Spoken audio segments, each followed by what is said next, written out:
జగన్మోహన్ రెడ్డి 5 ఏళ్ల పాలనలో కట్టిన ఏకైక కట్టడం ఏదైనా ఉంది అంటే ఆ ఋషికొండకు గుండు కొట్టి జగన్మోహన్ రెడ్డి కట్టిన 500 కోట్ల రూపాయల ప్యాలెస్ ఒక్కటే. అది కూడా తన భార్య కోరిక మేరకు జగన్మోహన్ రెడ్డి విశాఖ వ్యూ పాయింట్లో కరెక్ట్గా ఆ ప్లేస్లో ఋషికొండ గుండు కొట్టి కట్టుకున్నాడు. వాస్తవానికి అది జగన్మోహన్ రెడ్డి అక్కడ నివాసం ఉండాలి అంటే భారతీ రెడ్డి కోరిక కాబట్టి యాక్చువల్లీ ఆవిడ బర్త్డేకి గిఫ్ట్గా ఇవ్వాలి. అప్పుడు జగన్మోహన్ రెడ్డి ముఖ్యమంత్రిగా ఉన్నప్పుడు బర్త్డేకి గిఫ్ట్గా ఇవ్వాలని జగన్మోహన్ రెడ్డి కట్టాడు అని చెప్పి విమర్శలు కూడా వచ్చాయి. సరే వాటిని పక్కన పెడితే పాపం వైసీపీ వాళ్ళందరూ కూడా జబ్బలు జరుచుకున్నారు. మా జగన్మోహన్ రెడ్డి కట్టిన అద్భుతమైన కట్టడం అది, మీరు ఎన్నైనా విమర్శించుకోండి, అది భారతీ రెడ్డి కోసమే అనుకోండి, జగన్మోహన్ రెడ్డి కోసమే అనుకోండి, కానీ అద్భుతమైన కట్టడం. అసలు రాష్ట్రంలోనే ఇలాంటి కట్టడం మరొకటి లేదు, దేశంలోనే అత్యంత విలువైన కట్టడాల్లో ఇది ఒకటిగా మిగులుతుందని చెప్పి చాలా గొప్పగా మురిసిపోయారు. కాకపోతే విషయం ఏంటంటే, విషయం తెలిసిన తర్వాత మీరు కూడా షాక్ అవుతారు. వాస్తవానికి భారతీ రెడ్డికి త్రుటిలో ప్రమాదం తప్పిందని చెప్పాలి. అదేంటి భారతీ రెడ్డికి ప్రమాదం తప్పడానికి ఋషికొండకి ఏంటి సంబంధం, ఆ ప్యాలెస్కి ఏంటి సంబంధం అని మీకు కన్ఫ్యూజన్ ఉండొచ్చు. మీ కన్ఫ్యూజన్లో తప్పులేదు, కానీ విషయం ఏంటంటే పవన్ కళ్యాణ్ గారు ఈరోజు ఆ ఋషికొండ ప్యాలెస్ను పరిశీలించడానికి వెళ్ళాడు. పాపం ఆయన వెళ్ళే టయానికి ఒక మీటింగ్ హాల్లో అంటే ఖాళీగానే ఉంది, దాన్ని ఎవరు వాడట్లా. సో దాన్ని పరిశీలిస్తున్న సమయంలో అక్కడ సీలింగ్ పైనుంచి సీలింగ్ ఊడి కింద పడి వాటర్ లీక్ అయ్యి మొత్తం కూడా వాటర్తో తడిసిపోయి ఉంది. వాస్తవానికి దీన్ని ఎవరు చూడాల, ఎందుకంటే దాన్ని ఎవరు వాడట్లేదు, లోనకి ఎవరు రెగ్యులర్గా తుడిచేవాళ్ళు గట్టి ఎవరు వెళ్ళరు. వాస్తవానికి పక్కన ఉన్న కూడా సరే అసలు ఇప్పటి వరకు మేము కూడా చూడలేదని చెప్పి వాళ్ళు చెప్తున్నటువంటి పరిస్థితి. అందుకనే చెప్పింది, అదే ఒకవేళ జగన్మోహన్ రెడ్డి ఫ్యామిలీ అందులో నివసించుంటే ఇక్కడ ఊడిపడింది, రేపొద్దున బెడ్రూమ్లో ఊడిపడదా, లేదా బాత్రూంలో ఊడిపడదా, లేదా హాల్లోనో కిచెన్లోనో ఊడిపడదా? ఇదైతే మీటింగ్ హాలే, ఊడిపడద్దు కదా. మరి పొరపాటున అక్కడ భారతీ రెడ్డి గురించి మనం ఎందుకు చెప్పామంటే సాధారణంగా ఎక్కువగా ఇంట్లో ఉండేది భారతీ రెడ్డి. మరి ఒకవేళ నెత్తి మీద పడితే, లేదా ఇంట్లో పనిచేసే వాళ్ళ మీద పడితే ఎంత దారుణంగా ఉంటుందో ఒకసారి సిచ్యువేషన్ ఊహించండి. మరి జగన్మోహన్ రెడ్డి 500 కోట్లు పెట్టి కట్టిన అద్భుతమైన కట్టడం, ఒకళ్ళు కూడా నివాసం అందులో లేరు, ఎవరు ఇప్పటి వరకు అందులో స్టేయింగ్ లేరు, దాన్ని దేనికి వాడట్లేదు ఇప్పటి వరకు. అయినా కానీ సీలింగ్ కూడా ఎలా పడింది? గట్టిగా 2 ఏళ్ళు అయింది అది కట్టి, ఎన్నికల చివరి నాటికి కట్టడం అయింది. ఎన్నికలు అయ్యి 1 ఏడాది అయింది, పోనీ 2 ఏళ్ళు అయి ఉంటుంది సుమారు. 100 ఏళ్ళు అయితే గడవలేదు కదా.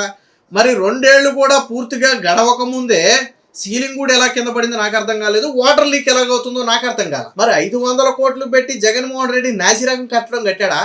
జగన్మోహన్ రెడ్డి కట్టిన తాను ఉండటానికి కట్టే కట్టడంలో కూడా జగన్మోహన్ రెడ్డి వక్ర బుద్ధి చూపించి నాసిరకంతో కట్టాడా? ఇప్పుడు ప్రధానంగా అందరూ అనుమానం అదే.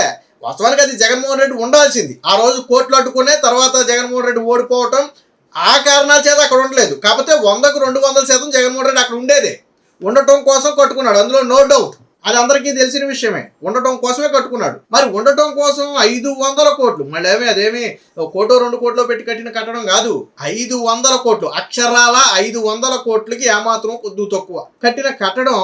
ఎవరు లేకుండా దాన్ని వాడకుండానే ఈరోజు సీలింగ్ ఊడి కింద పడిందంటే ఎంత నాసిరకం కట్టడం కింద దాన్ని మనం పరిగణించాలి. అరే జగన్మోహన్ రెడ్డి ఆ దేశం నుంచి అది తెప్పించాడు, ఈ దేశం నుంచి అది తెప్పించాడు, బాత్ టప్ ఖర్చు ఇంత అన్నారు, సీలింగ్ లైట్లు ఖర్చు అంత అన్నారు, పాలరాయి ఖర్చు ఇంత అన్నారు, అన్ని కోట్లలోనే కదా. జగన్మోహన్ రెడ్డి స్నానం చేసే బాత్ టప్ ఖర్చే 28 లక్షలు 30 లక్షలు చెప్పారు, ఆ సింక్ ఖర్చే దాదాపు 15 లక్షలు 20 లక్షలు చెప్పారు, మనం కూర్చున్న కమోడ్ ఖర్చు, ఆ ట్యాప్ ఖర్చే 2-3 లక్షలు చెప్పారు. మరి ఇంత హై క్వాలిటీ మెయింటైన్ చేసినటువంటి జగన్మోహన్ రెడ్డి సీలింగ్ విషయంలో ఎందుకు అలా చేశాడంటారు?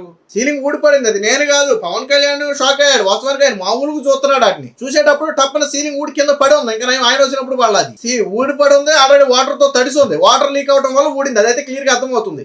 వాటర్ లీక్ అయ్యి సీలింగ్ మీద పడితే సీలింగ్ నాని ఊడింది, అదైతే క్లారిటీగా అర్థమవుతుంది మనకి. మరి ఎంత నాసిరకం కట్టడం ఎలా కట్టారు? ఇక్కడ జగన్మోహన్ రెడ్డి ఫ్యామిలీ లేదు కాబట్టి సరిపోయింది, ఉంటే మీద పడితే ప్రమాదమే కదా ఖచ్చితంగా, ఏదోటైతే జరుగుద్ది కదా. వాళ్ళు కాకపోతే పని చేసేవాళ్ళు, వాళ్ళు కాకపోతే ఇంకొకళ్ళు నివాసం ఉంటే ఖచ్చితంగా ఎవరో ఒకళ్ళు తిరుగుతూ ఉంటారు కదా, ఖాళీగా ఉండదు కదా. సో అది దానికి సంబంధించి ఒక వీడియో కూడా వచ్చింది, ఒకసారి మీరు వినండి.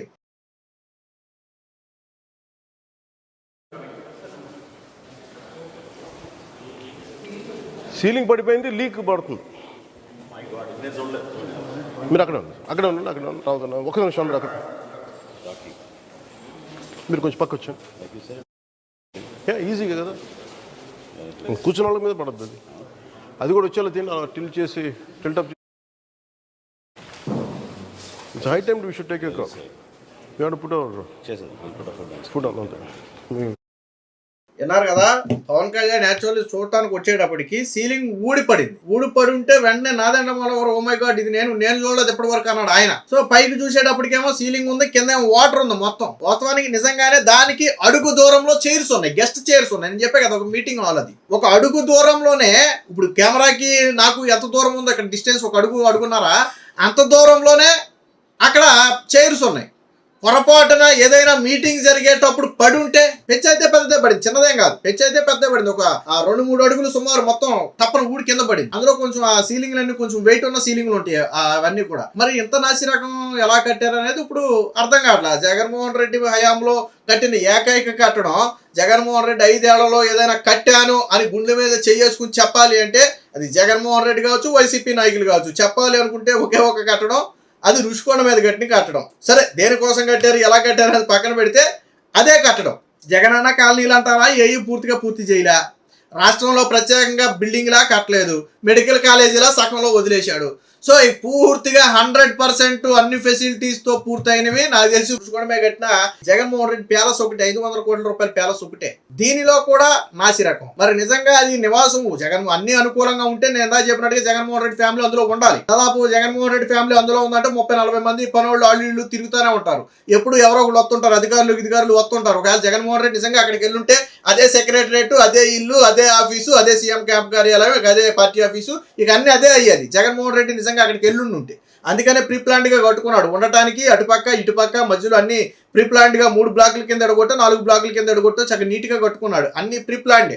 ఒకటి ఆఫీస్ అవుద్ది, ఒకటి సీఎం క్యాంప్ కార్యాలయం అవుద్ది, ఒకటేం జగన్మోహన్ రెడ్డి ఉండేది అవుద్ది, ఇంకోటి ఏమో పార్టీ ఆ కార్యాలయం ఏదో ఒకటి చేస్తాడు. మరి అప్పుడు జనం తిరిగేవాళ్లే కదా ఖచ్చితంగా. మరి ఆ రోజు ప్రమాదం జరిగేదే కదా. ముఖ్యంగా భారతీ రెడ్డి లాంటి వాళ్ళు ఇంట్లోనే ఉంటారు ఎప్పుడు. మరి ఇది జగన్మోహన్ రెడ్డికి తెలిస్తే ఎలా రియాక్ట్ అవుతాడో చూడాలా. జగన్మోహన్ రెడ్డి 500 కోట్లు పెట్టి కట్టుకున్నటువంటి రుషికొండ ప్యాలెస్ లో ఈ రకంగా పైన సీలింగ్ పెచ్చులు ఊడిపోయిందంటే మరి నమ్మశక్యంగా లేదు. సాధారణంగా చిన్న వాళ్ళు కట్టుకునే ఇళ్లలో సీలింగ్ చేసుకుంటేనే అవి ఊడిపడట్లా. మరి జగన్మోహన్ రెడ్డి హయాంలో ఊడిపడిందంటే మరి స్లాబ్ ఎలా లీక్ అయింది, వాటర్ ఎలా లీక్ అయింది, పోనీ అది ఏమైనా వాడేది అనుకుంటే పోనీ ఏసీ వాటర్ వచ్చి లీక్ అయిందేమోలే అని మనం అనుకోవడానికైనా దాన్ని వాడట్లా. అక్కడ లైట్లు గీట్లు వేయట్లేదు, వాటర్ వాడట్లేదు, ఏసీలు వాడట్లేదు, ఏమి వాడట్లా. ఆ కుర్చీలు కూడా కవర్లు తీయలేక పెట్టే ఉన్నాయి. ఆ వీడియో చూసినప్పుడు మీకు అర్థమై ఉంటుంది. ఆ వీడియోలో కుర్చీలు కూడా ఇంకా పెట్టే ఉన్నాయి. మరి ఎలా జరిగింది ఇది?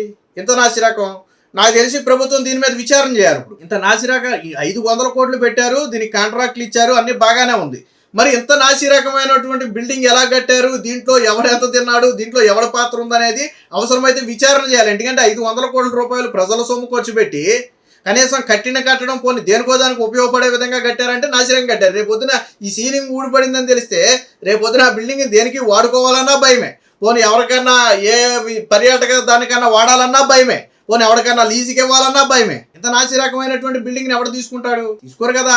మరి జగన్మోహన్ రెడ్డి దీనికి సమాధానం చెప్పాలా. జగన్మోహన్ రెడ్డి హయాంలో ఇందులో ప్యూర్ జగన్మోహన్ రెడ్డి పాత్ర. వేరొక ఆయనే మొదలు పెట్టాడు, ఆయనే పూర్తి చేశాడు. పూర్తి బాధ్యత అయిందే కాబట్టి ఆయన చెప్పాలి అది ఎందుకు సీలింగ్ ఊడిపడింది, అంత నాసిరకమైనటువంటి కట్టడాలు ఎలా కట్టారు చెప్పాలి. ఏదేమైనా మొత్తంగా జగన్మోహన్ రెడ్డి ఫ్యామిలీ అక్కడ ఉండకపోవడం మంచిదే అయింది. ఒక రకంగా ఓడిపోయి కూడా మంచిదే అయిందేమో. లేకపోతే ఈ రోజు ఒకవేళ నెత్తి మీద పడితే జరగరాదు ఏదైనా జరిగితే ఎంత ఇబ్బంది. ఇప్పుడు కూటమి ప్రభుత్వం దీని మీద కూడా విచారణ చేస్తే మంచిది. పవన్ కళ్యాణ్ గారు కూడా అసలు ఈ విషయం ఏంటో ఒకసారి చూడమని చెప్పి పక్కన నాదెండ్ల మనోహర్ గారు కూడా చెప్పారు. సో దీని వివరాలు మరి త్వరలో ప్రభుత్వం ఏదైనా ఒక ఎంక్వైరీ కమిటీ లాంటిది చేసి ఎవరైనా నిపుణులు వచ్చి అసలు ఇది ఎందుకు ఊడిపడింది, నీళ్ళు ఎక్కడి నుంచి వచ్చాయి, అది సీలింగ్ లీకా లేకపోతే ఇంకోటి ఏదన్నా వాటర్ పైప్ లీకా ఏంటనేది నిపుణులు ఎవరన్నా వచ్చి చూస్తేనే కానీ తెలియదు. ఏదేమైనా మొత్తానికి జగన్మోహన్ రెడ్డి 500 కోట్ల రూపాయల ప్యాలెస్ ఇంత నాసిరకమని ఇప్పుడే బాహ్య ప్రపంచానికి తెలిసింది. Please subscribe to Leo news for more videos.